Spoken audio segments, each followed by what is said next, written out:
Ambassador Green, thank you so much for joining us today. This is not the first time we know that you've testified before this committee, and you're certainly no stranger to the halls of the Capitol.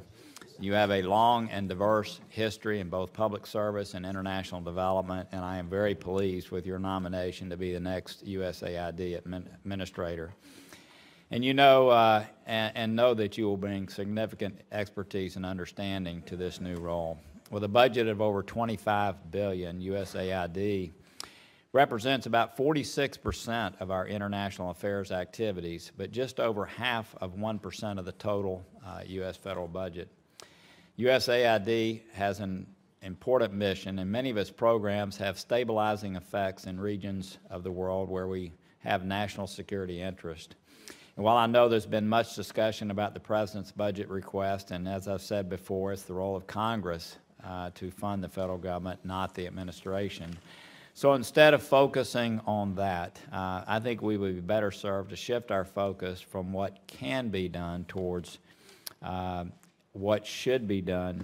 Instead of what can be done, we should focus away from what can be done towards what should be done. I'm reminded of something Secretary Tillerson said at Tuesday's budget hearing.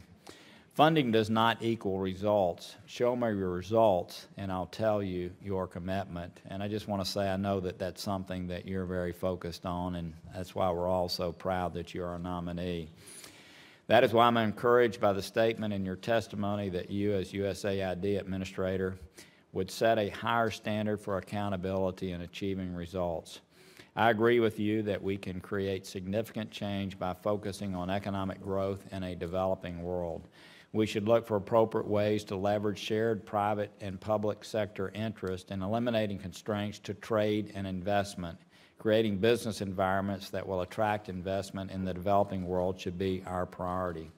This commitment has a long history of bipartisanship, which we're going to demonstrate in a really sound way today on the floor.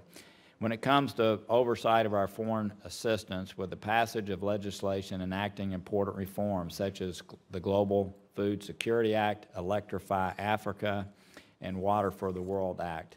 Should you be confirmed, I am confident that we would find a willing partner in our oversight and reform efforts. To that end, I want to highlight today one of the most impactful aid reforms that is achievable during this Congress, modernizing our food aid. Food for Peace has been operating under decades-old requirements to use 100% U.S. farm commodities, 50% of which must be shipped on overpriced, uncompetitive U.S. flagged vessels. If we could modernize the program with increased flexibility in food aid delivery while still maintaining a significant role for the U.S. farmer who cares deeply, deeply about people in need, we could feed 5 to 8 million more people a day with the exact same funding. I know you're very aware of that, and I really feel the time is here for us to address that issue. Food for Peace is authorized in the Farm Bill that is being reauthorized next year, and if you are confirmed as administrator, I would seek your commitment to working with us and the Ag committees and others to modernize the program for the 21st century. Thank you for coming here today. I know you have important family members who we were honored to meet back behind the podium. We look forward to you introducing them. We look forward to your testimony.